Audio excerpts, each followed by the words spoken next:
2008년 금융위기 이후 실물 경제와 자산 시장의 괴리는 점점 커지고 있습니다.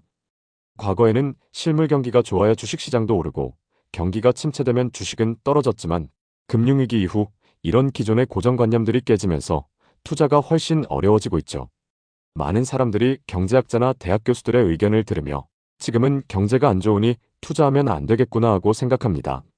대학 교수들은 과거의 데이터를 가지고 현재와 미래를 분석하지만 그동안 수없이 많은 예측의 실패로 인해 사람들도 점점 깨닫고 있는 중이죠.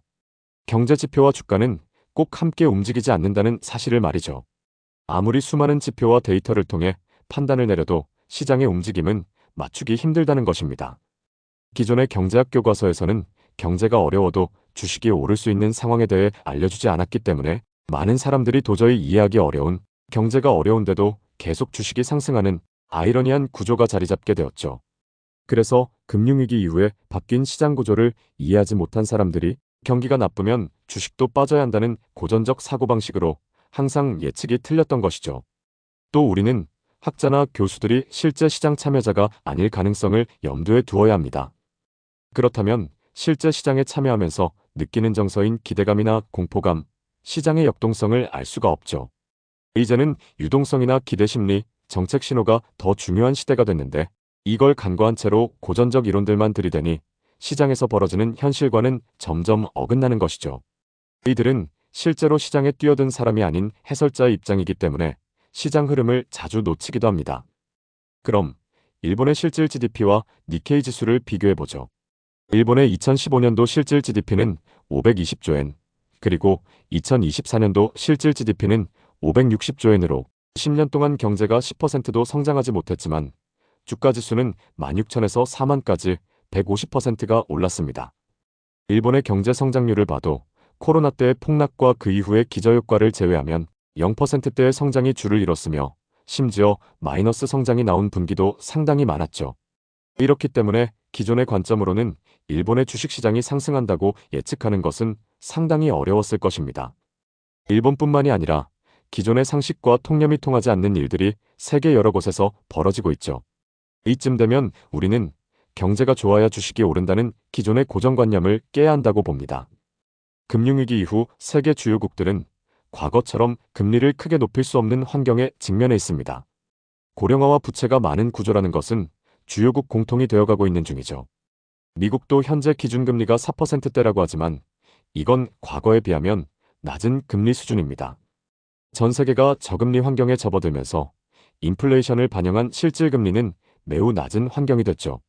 낮은 실질금리는 돈이 갈 곳을 찾게 만들었습니다. 특히 연기금이나 보험사 기관들은 운용 수익률이 생존의 문제가 됐죠. 과거에는 국채나 높은 등급의 채권으로도 4에서 5%의 수익이 가능했지만 저금리 환경이 되면서 채권만으론 목표 수익률을 올리는 게 불가능해졌습니다. 일본의 주식시장 상승은 앞으로 있을 장기 저성장과 저금리 구조에 대응하기 위해 국가 차원에서 성공시킨 정책의 결과라 할 수 있습니다. 2015년의 이뉴스 기사에 따르면 세계 최대 운용기금 규모의 일본의 공적 연기금이 일본의 채권 투자 비중을 점점 줄이고 위험 자산인 주식시장으로의 투자 비중을 늘리고 있다는 내용이 나와 있죠. 고령화와 장기 저성장으로 더 이상 채권만으론 연기금들의 운용 수익률을 맞출 수 없다고 결론 내린 것이죠. 이런 정책 변화의 결과가 일본의 실질 GDP는 별로 증가하지 않았지만 고령화와 인구 감소, 낮은 금리 환경에서도 계속되는 안정적인 공적 연금의 지출 지속성을 만든 것입니다. 국내 주식 투자자의 입장에서는 과연 한국도 일본의 루트를 따라갈지 관심을 가져야 합니다.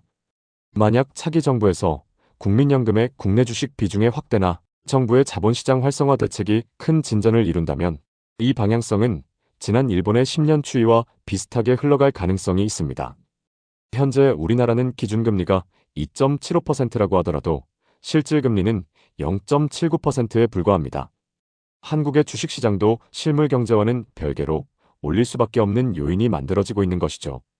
현재 한국은 정부 총부채는 GDP 대비 47% 수준으로 양호한 편이지만 민간 부문 부채는 GDP 대비 284% 수준이라 금리를 올릴 수 없고 연기금은 자산을 운용하려면 주식을 할 수밖에 없습니다.